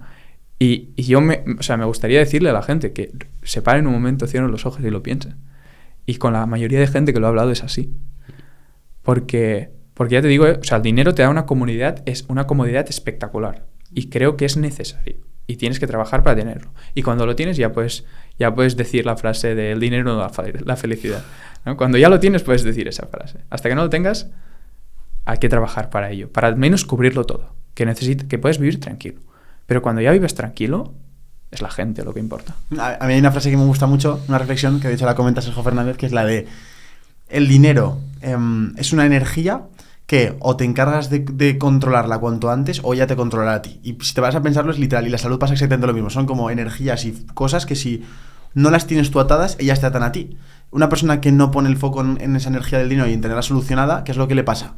Que, no me puedo ir de vacaciones porque no tengo dinero. No le puedo pagar a mi hijo X cosa porque no tengo dinero. O a ver qué va a pasar el mes que viene porque ya veremos lo que pasa. Y discusiones con su pareja, ¿sobre qué? Sobre el dinero. Discusiones con un amigo, ¿sobre qué? Pues sobre que no me da y fíjate qué desgraciado soy. O sea, es decir, eso que tú no le quieres dar importancia porque para mí el dinero no es lo importante en la vida, porque es lo importante es en la gente y tal, que hay mucha gente con ese discurso, luego te das cuenta y los analizas a esa gente y de lo que más hablas es de dinero. Y luego tú te vas a perfiles como nosotros, que somos en principio muy orientados al rendimiento, a los ingresos, al dinero, pero que luego analizas nuestras conversaciones y prácticamente no hablamos del dinero como tal. Hablamos Total. de lo que estamos creando, que nos da ese dinero, esa pasión, eso que nos une. Y eso es lo que más me gusta. La salud, exactamente lo mismo. Una persona que dice, yo soy feliz porque me como un helado cuando quiero chocolate, ¿no? Y me encanta el chocolate y lo disfruto. ¿Y cómo disfruto el helado que tú no puedes disfrutarlo? Pero luego, ¿qué pasa a esa persona cuando le duele el hígado? O cuando tiene apendicitis. Puede pensar en comerse un helado más, puede pensar en oye, yo qué sé, en otro proyecto. O sea, lo único que puede pensar es en curarse. Es decir, o controlas esas energías o esas energías te controlan a ti. Y eso es un poco como la reflexión que quiero añadir a lo que has dicho, porque estoy muy de acuerdo contigo. Yendo a tu día a día, Paul, ¿cómo es un día en tu vida literalmente por horas, desde que te despiertas hasta que te echas a dormir? Pues mira, me levanto, depende del día. Yo creo que me levanto a veces 6:30, 7, 8 algún día. Me levanto, almuerzo tranquilamente. Hay días que medito, hay días que no. Y empiezo reuniones normalmente. La mañana normalmente es reuniones. Normalmente durante la semana, el lunes, gestionamos toda la semana, planificamos toda la semana. Entonces, martes y jueves, la mayoría de equipos también tienen como una reunión rápida para ver que todo está funcionando correctamente.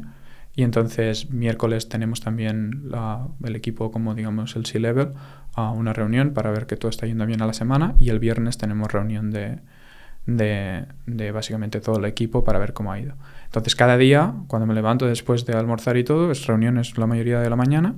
Por la mediodía comer. Todo en casa, ¿no? En casa. Estamos todos en casa. Estamos todos ahora mismo, tenemos una oficina, pero porque la necesitamos porque necesitas un sitio legalmente donde está incorporada la empresa, vale. Pero estamos todos distribuidos.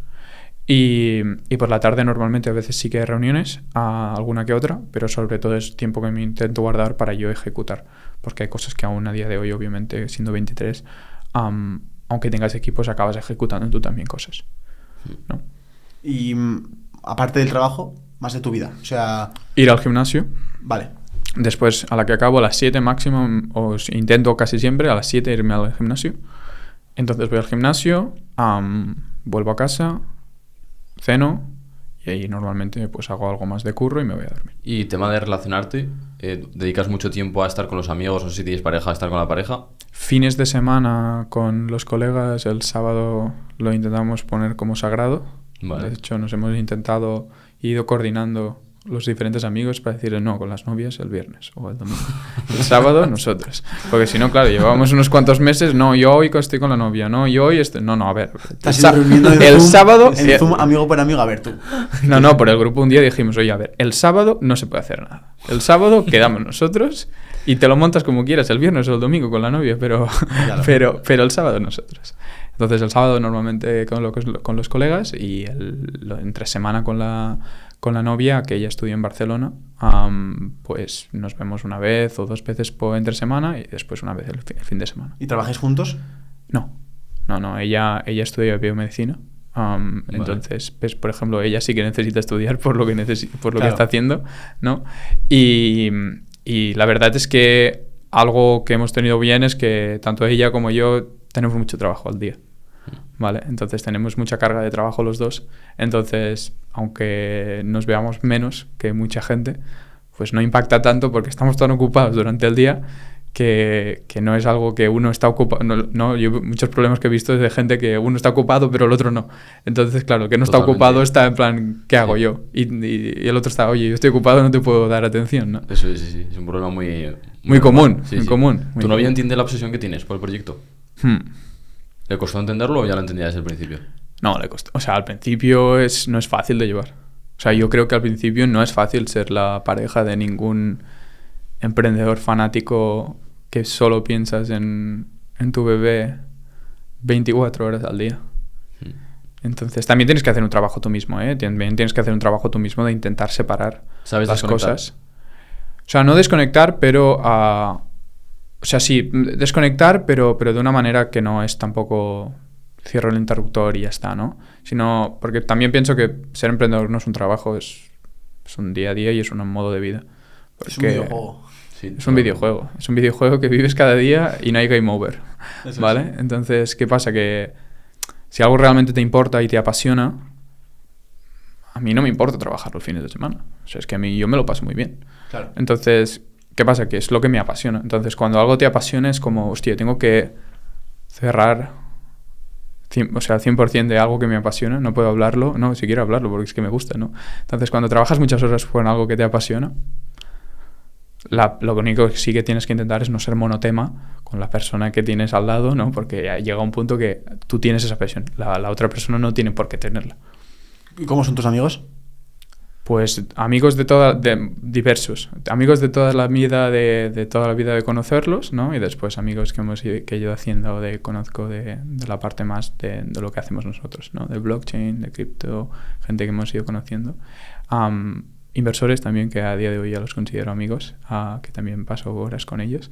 Y ya está, diría que sobre todo estos.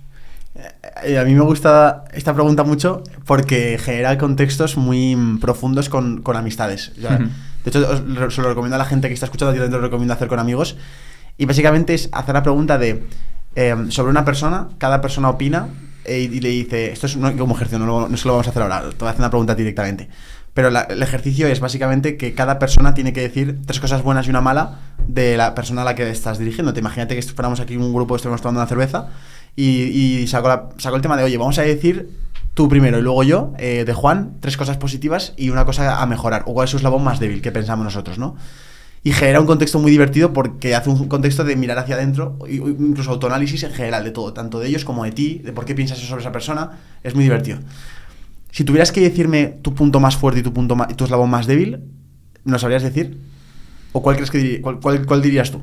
Mi punto más fuerte es que trabajo muy bien bajo presión. O sea, me encanta. No es algo que me pongan... O sea, me pongo absolutamente cero nervioso cuando pasan cosas.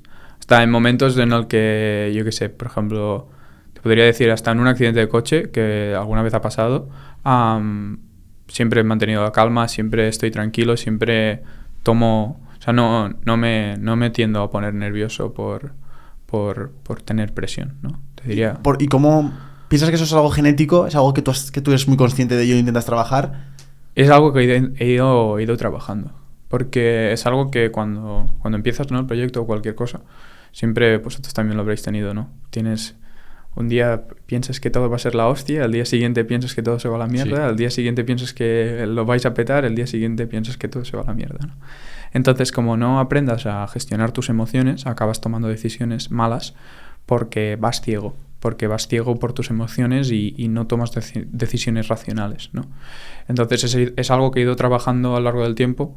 Tal vez empezó porque siempre el que hacía... estudiar al último minuto, ¿no? Tal vez empecé haciendo el training desde ahí, ¿no? Pero eso te diría que es la parte buena, y la parte mala te diría es que a veces, pues lo que estábamos discutiendo, ¿no? Que a veces lleno demasiado a la gente, ¿no? de mi alrededor con una idea, y puedo llegar a ser muy pesado, y que yo a veces lo pienso después por detrás y pienso, hostia, te estás pasando porque esa persona lleva no sé cuántas horas escuchándote taladrar por algo y me cuesta un montón a veces no... Vale, eso lo veo más como un defecto que te puede fastidiar en amistades o pareja o lo que sea.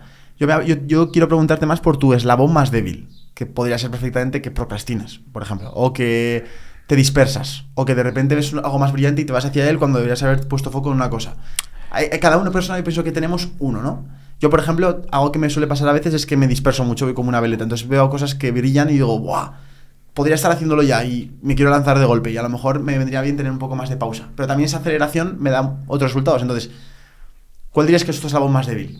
La dispersión también. O sea, y creo que es algo que todas las personas que son emprendedores, de hecho, cuando eres los inversores, lo primero que buscan es preguntarte esto.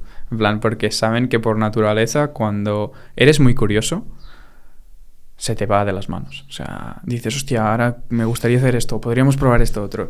Y es lo que estábamos hablando antes, ¿no? Que a veces, hostia, después miras un mes atrás y dices, ¿en qué estaba pensando? Tengo que seguir en lo que estaba haciendo, ¿no?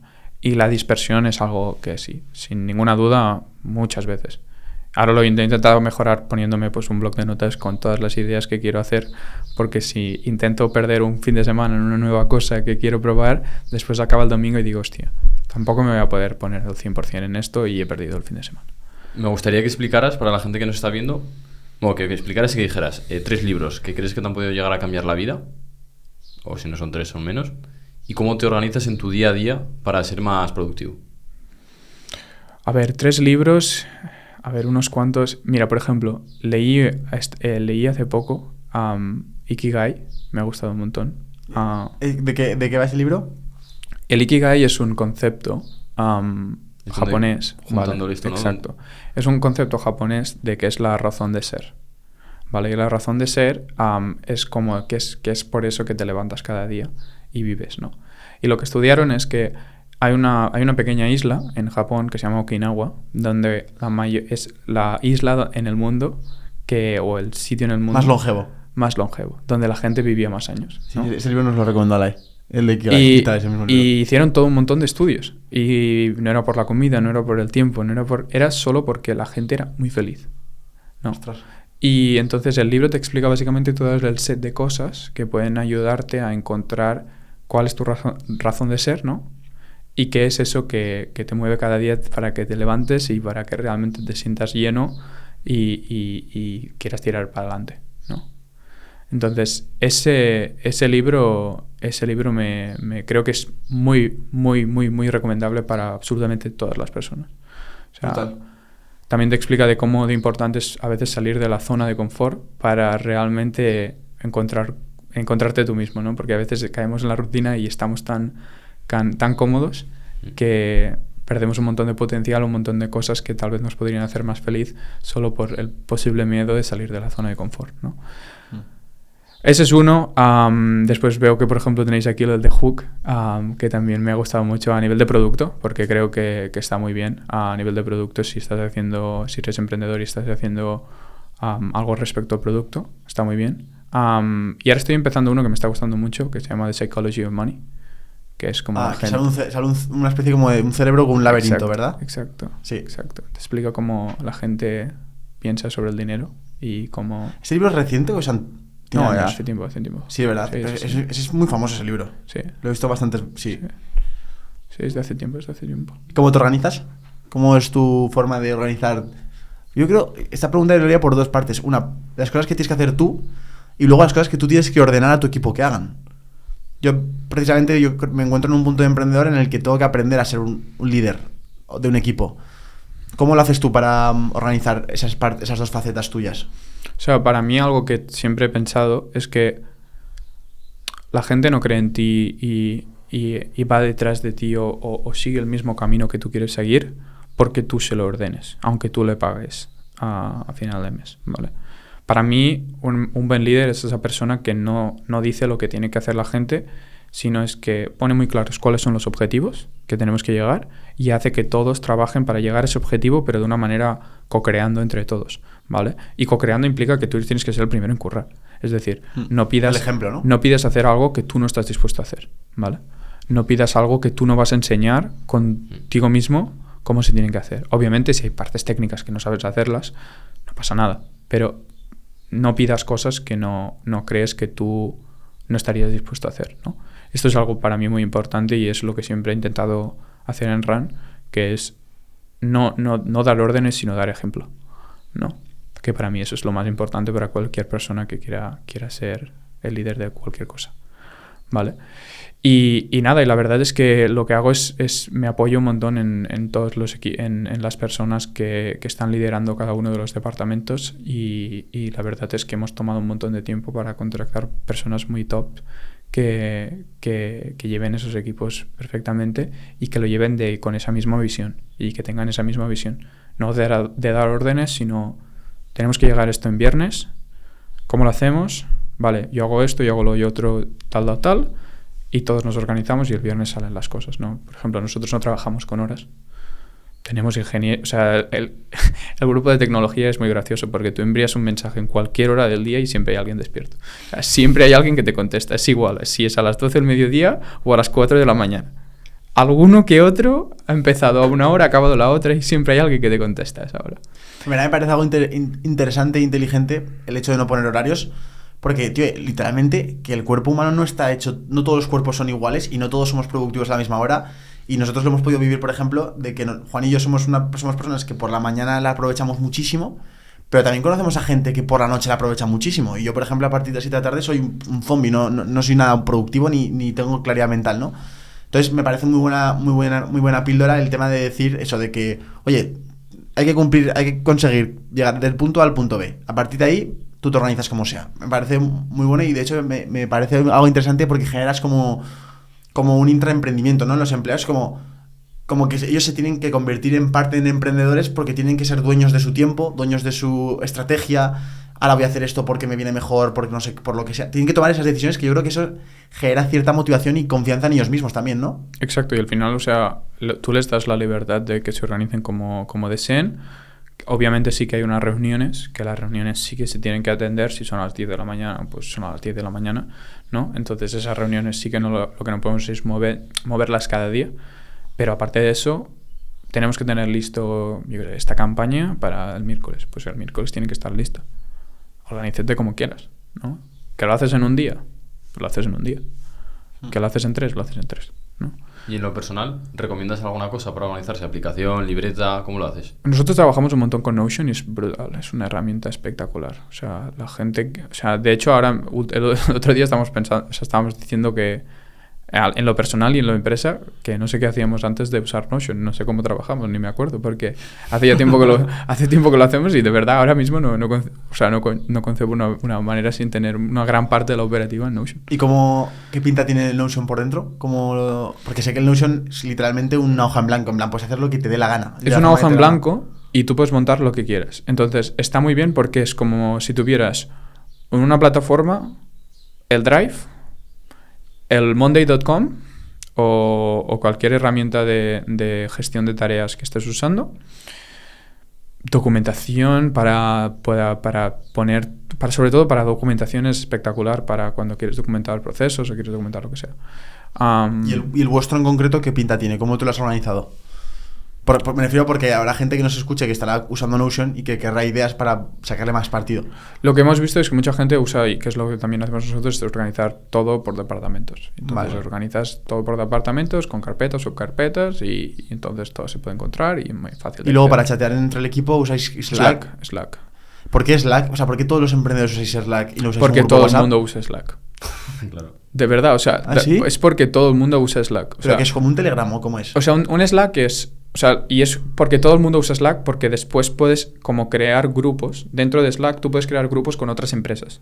Entonces es muy fácil, desde el mismo sitio que hablamos todos, también tener grupos con otras empresas, ¿no? Porque si no tendrías que tener muchos grupos diferentes, ¿no? Run y tal, run y tal, Vale. run y tal, ¿no? Y en Slack lo tienes como todo ahí más organizado y está muy bien para cuando trabajas con otras empresas, con procesos, con tecnología, con lo que sea que estés trabajando, tenerlo todo ahí. Y está bien Slack porque tienes como canales. O sea, tú tienes, por ejemplo, nosotros tenemos Slack de Run y hay canales, ¿no? El de tecnología, el de marketing, el general, el de feedback, ¿no? Que enviamos ahí, yo qué sé, wireframes o pantallas o nuevos diseños o lo que sea. Y recibimos el feedback de la gente ahí, ¿no? Entonces Slack está bien por esa parte. Perdón. No, joder, que... Es que el Notion, tío, yo tengo amor-odio con él. Porque veo que hay veces que haces demasiadas cosas y acabas haciendo algo muy complejo que no te acabas organizando, y otras veces digo, hostia, aquí puedo juntar todo, ¿no? O sea, aún no termino de... Tienes que dedicarle meses, ¿eh? O sea, sí, Notion, es que es difícil de al entender Notion ya. tienes que dedicarle meses y dedicarle meses a todas las personas del equipo para que lo entiendan, porque cada persona pues obviamente tiene su nivel de más tecnológico o menos, que ha trabajado con más herramientas y menos, ¿no? Y al final tienes que dedicar tiempo a todas las personas del equipo para que lo puedan usar bien, ¿no? Al final una herramienta que esté muy bien, pero que nadie de tu equipo sepa usar, no sirve para nada, ¿vale? Entonces tiene que ser la herramienta que vaya mejor a tu equipo. Entonces nosotros hemos ido viendo que con el tiempo pues Notion ahora todo el mundo lo usa bien, les gusta, lo encuentran todo, pero tiene que ser sencillo. Y no es sencillo el empezar. No es sencillo. Siempre tiene que haber una persona que realmente quiere quiere llevar la bandera y decir, mira, esto lo vamos a hacer así, porque si no es complicado al principio. Y, tío, esta pregunta me hubiera gustado hacerla antes, al principio de la entrevista, pero no se me ha ocurrido hasta ahora. Y cuando has dicho, me ha venido básicamente en el momento que has dicho de lo del tema de accidentes de tráfico y en el tema de tu forma de gestionar ese estrés intenso, ¿no? Si tuvieras que decirme el momento más duro que has vivido en tu vida y lo que eso te ha fortalecido a ti, es decir, cuáles han sido los beneficios, digamos, puesto que es algo muy malo, pues has sacado beneficios, ¿no? Como por ejemplo en mi caso sería todas las lesiones que tengo en mi rodilla derecha. Tengo 4 operaciones en la rodilla, tuve que dejar el fútbol, tuve que reinventar un poco mi vida con 14 años porque era todo mi vida social el fútbol y lo tuve que cambiar. ¿Cuál dirías que ha sido tu punto más bajo? ¿Y por qué? Mi punto más bajo probablemente ha sido en las primeras rondas que hicimos. O sea, no era punto más bajo a nivel de estrés y de cómo me encontraba yo. Porque era en un momento en el que, sobre todo la primera ronda y también parte de la segunda, tenía muchísimo estrés, pero gran parte solo puesto por mí mismo, ¿vale? Y la verdad es que, o sea, perdí un montón de peso, me veía mal, irte a ducharte y llorar en la ducha, y solo por, sobre todo, estrés puesto por ti mismo también, ¿eh? Pero, ¿el lloro por qué venía? ¿Venía por frustración? Frustración. O sea, nosotros hemos levantado lo que hemos levantado, pero yo me he pasado fines de semana escribiendo 400 correos, que los tengo en foto, 400 correos, dejarlos en draft y enviar 400 correos cada semana a inversores. Picar todas las puertas y no, hasta que cae un sí. Y cuando todo el mundo te rechaza y cuando nadie cree en ti al principio, es duro de llevar. Cuando ya hay gente que te valida, es más fácil. Pero al principio es duro, al principio no es fácil. Al principio todo el mundo te rechaza. A mí me han rechazado muchísimas veces. ¿Y qué fue lo que te hizo seguir? O sea, es decir, tú te ves llorando en la ducha y piensas, ¿qué cojones estoy haciendo? Si tengo 19 años, voy a hacer otra cosa. Creer que lo que realmente estaba haciendo valía la pena. Y creer en mí mismo y creer que lo que estaba realmente haciendo valía la pena. ¿Cómo aprendes a gestionar ese estrés? ¿Buscas ayuda? La verdad es que yo ha sido muchísimo de poco a poco yo mismo a sentarme, mirarme al espejo y reflexionar y leer, también a tener momentos de tranquilidad y hablar con la gente que quieres, sobre todo. O sea, hablar con la gente que quieres y que te aprecian y explicarle lo que pasa, ¿no? O sea, no... Solo guardártelo para ti mismo es jodido. Entonces... Pero a mí me demuestra un superpoder eso que me cuentas, que, bueno, no hace falta ni que te pregunte cuáles son las ventajas y los beneficios que has conseguido de eso, que obviamente es la resiliencia, el rechazo. Pero, tío, que eso es un superpoder, y más para nuestra generación. La gente de nuestra generación, uno de los principales problemas que tienen es que no son capaces de mantenerse en una cosa intentándolo durante más de 2 meses.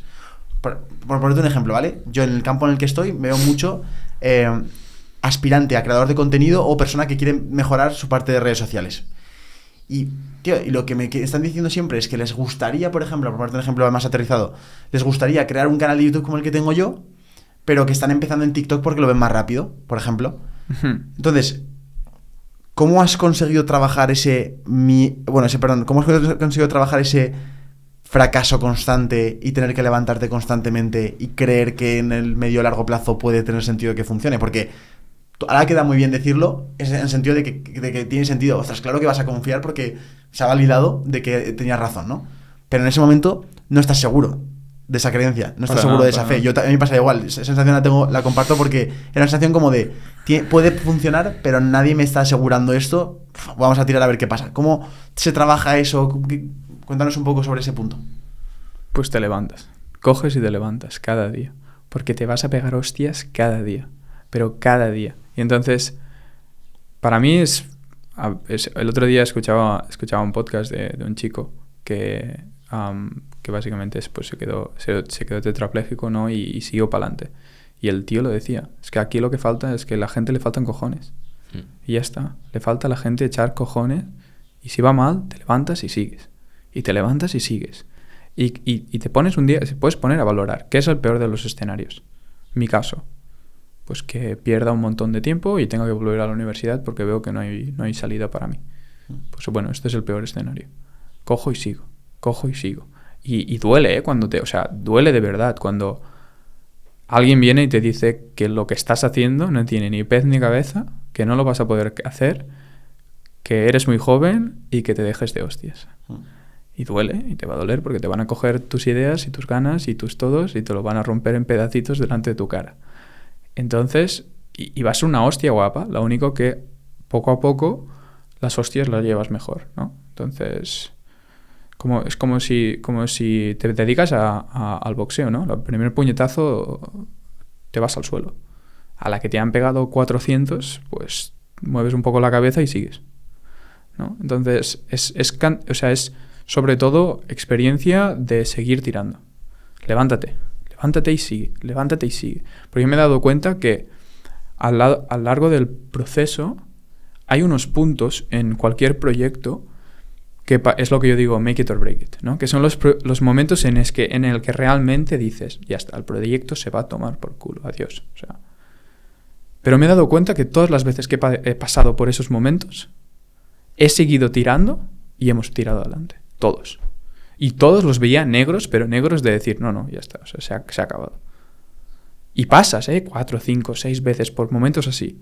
O sea, siempre hay cosas malas, pero siempre hay unos puntos que dices, esos son los puntos de no retorno. Los inviernos, que se llaman. Exacto. Siempre va a volver a venir el invierno. Luego estás en verano, luego en primavera, pero luego acaba viniendo. Exacto. Y entonces, en esos momentos, todas las veces que hemos seguido tirando y siguiendo en el día a día, hemos tirado adelante, todos. Entonces, por eso ahora estoy tranquilo. O sea, estoy más tranquilo. Porque ahora tengo la experiencia de haber dicho, hostia, esto ya no es la primera vez. Es la sexta, ¿no? Y como sé que es la sexta, pues ya sé que es seguir, ¿no? Y lo mismo, ¿no? Cuando te pegan el sexto puñetazo, sabes que después te duele un poco, pero sigues, ¿no? Y que vas a poder levantar los brazos otra vez. Pues es lo mismo. Cuando ya lo has visto 4 veces, que te levantas la hostia y sigues, a la sexta y a la séptima estarás también igual de convencido que puedes hacerlo. Sí, tío. Al final no deja de ser de empezar a moverse. Antes, cuando te he preguntado cuál es lo más rápido para empezar a aprender, yo siempre digo es que empieces. Porque encima, si no empiezas, tú no sabes sobre qué aprender. Yo siempre me imagino la comparación que te he dicho alguna vez, es como que este es el campo y está lleno de hierba alta, entonces tú quieres entrar, solo tienes tus manos, pues al principio tienes que ir apartando así. Luego te encuentras un machete, vas más rápido. Luego te encuentras, yo qué sé, un avión y lo pasas todo por encima, pero al principio, si no abres en la selva, tú no sabes lo que hay. Total. Y hasta que no ves lo que hay, no sabes ni qué estudiar, ni qué tienes que aprender, ni de qué te tienes que comprar un curso. Entonces ya no es tanto de, hostia, Sergio, ¿de qué me compro un curso si quiero ser? O, hostia, Paul, quiero también criptomonedas, ¿de qué me compro un curso? No, empieza, yo qué sé, descargate una aplicación. No. Prueba. Sí. Me ha gustado mucho, Paul, la parte de esos puntos que caes de fondo y luego te levantas. Y me ha gustado mucho tu enfoque de aprovecharlos como oportunidades para hacerte más fuerte. Y yo quiero completar eso diciendo que a mí me parece algo súper divertido. De verdad, esto me parece un poco de zumbado, ¿vale? Pero me parece algo súper divertido en mi día a día trabajar por buscar mis límites de fuerza mental. Es decir, justo esta mañana, ¿vale? He ido a entrenar y después me he metido en la sauna. Últimamente me está gustando mucho ir a la sauna. Uh-huh. La sauna, si una sauna normal puede estar entre 65, 70 grados hasta 90 grados, dependiendo de la sauna, normalmente está en torno a los 80 grados así, vas a darte cuenta que los primeros 3 minutos es mucho placer porque te calienta y te relaja, te baja la tensión, pero a partir de minutos 6-7 ya empiezas a tener menos oxígeno, empiezas a subirte las pulsaciones, empiezas a sudar una barbaridad, es decir, que te agobia, y ahí ya pasa a ser placentero a pasar a ser una guerra mental. Y ahí me está gustando mucho porque es como... Me hace como decir, vale, esto es una cosa que está demostrado que no vas a morir del minuto 7 al 10, es decir, vas a poder aguantarlo. Ahora bien, la diferencia entre que tú te vayas ahora de la sauna y salgas y ya estés otra vez al aire libre y te quedes aquí es simplemente tu decisión. Entonces ya se genera una guerra, un conflicto mental que desde fuera se me debe estar viendo normal, pero yo en mi cabeza estoy teniendo una guerra mundial, ¿no? En mi cabeza. Exactamente lo mismo me está pasando con mi camino en el tema de correr. O sea, estoy empezando a correr y es exactamente lo mismo. El último kilómetro, 2 kilómetros, 185 pulsaciones. Te va el corazón que te va a estallar, pero así dices, debo aguantar 1 kilómetro más. Son 3 minutos que, por cierto, pasan lentísimo. Y podemos hablar, si quieres, de la percepción del tiempo, porque cambia muchísimo si estás súper cómodo, o pasando mucho estrés. Total. Pero lo que voy es que al final del día todo esto lo hago por un motivo, y es, me gusta verme más fuerte mentalmente, y me gusta verme más capaz y con más fortaleza. Si soy capaz, por ejemplo, me fui en septiembre a México con 1 céntimo y sobreviví 30 días con 1 céntimo. Tío, esas cosas, cuando tú sales de esas experiencias, te das cuenta de que si te quedas con 1 céntimo en la calle, literalmente puedes sobrevivir. O sea, es de verdad. Literal, o sea, sí. Empiezas con 1 céntimo, tío, pero el primer día duermes en la calle, el segundo tienes un hostal de 2 euros, el tercero, pues a lo mejor en vez de comer una vez una cosa de 1 euro, te puedes comprar 2 cosas y al final acabas saliendo y encima, a nada que empiezas a encontrar un trabajo o lo que sea, te puedes... Es decir, lo que debería perseguir la gente aquí, que nos está escuchando, no es la comodidad, sino la incomodidad. Pienso que la felicidad la encuentras en el camino de la incomodidad que en el camino de la comodidad. De hecho, hay como una norma, que no sé si la escucha Tony Robbins, pero me encanta, y es: siempre en la vida puedes tomar 2 caminos, el camino de la disciplina o el camino del arrepentimiento. Nunca te puedes saltar esos dos. O haces lo que tienes que hacer, o te acabas arrepintiendo por no hacer lo que tienes que hacer, que en un principio era cómodo porque ay, que bien he estado en mi sofá, pero que luego dices, estoy vacío, ¿no? Si tuvieras que decirle algo a esa gente que a lo mejor está en un punto de su vida que se nota que necesita ese empujón para ser más fuerte mentalmente o para tirar su proyecto adelante, o vamos a decir eso, vamos a decir que nos está escuchando una persona que está literalmente viviendo un invierno, ¿qué le dirías a esa persona que está viviendo ese momento del proyecto en el que, como tú dices, lo ve negro, ve que no hay luz al final del túnel? Que siga, que luche cada día y que se centre en el día a día. No se centre en qué va a pasar ni en 2 días. Que se centre en hacer el máximo que puede hacer y de lo que está en su mano en cada día. Y cada día, y cada día, y cada día, y sales de ahí. Y cada día y acabas encontrando soluciones.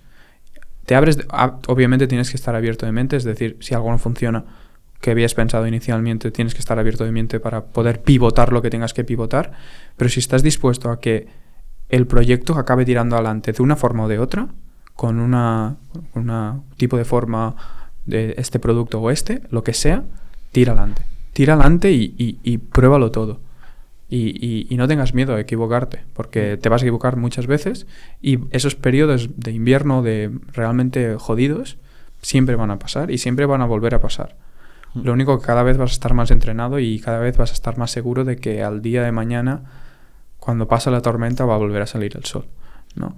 Entonces, para mí eso es lo que más les diría, que sigan. Qué bueno.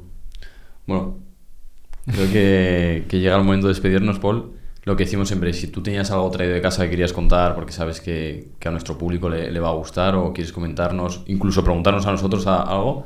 Sobre todo decirles que, felicitaros a vosotros por el pedazo de podcast que estáis montando. La verdad que ya os he dicho, como os he dicho antes, me encanta y creo que lo vais a petar un montón. Y a toda la gente que lo está escuchando, que seguro que es gente informada y un montón de cracks, pues que pasen por RAN, se miren lo que estamos haciendo, se informen de lo que estamos haciendo, que lo prueben y que nos dejen comentarios a ver qué les parece lo que estamos haciendo, que estamos empezando y ahora estamos intentando recolectar el máximo feedback y el máximo amor de la gente para ver qué cambiamos, qué mejoramos y cómo podemos básicamente crecer. Bueno, pues la gente tendrá todo lo que tiene que ver con redes sociales de RAN, la propia aplicación y todo en la descripción, tanto de este episodio en Spotify, en Apple Podcasts, en YouTube, en todos lados. Y que aprovechen, ya que van a bajar abajo la descripción, y voten el podcast con 5 estrellas si están en plataforma de audio, que se suscriban al canal si no lo han hecho. Y poco más. Gracias, Paul, por estar aquí. Y espero verte pronto, otra vez, a poder charlar de muchas más cosas, no solo incluso del tema de finanzas, sino también de otras cosas que también podemos aprender mucho de ti. Y ya está. Muchísimas gracias. Gracias, chicos. Hasta luego. Que vaya bien.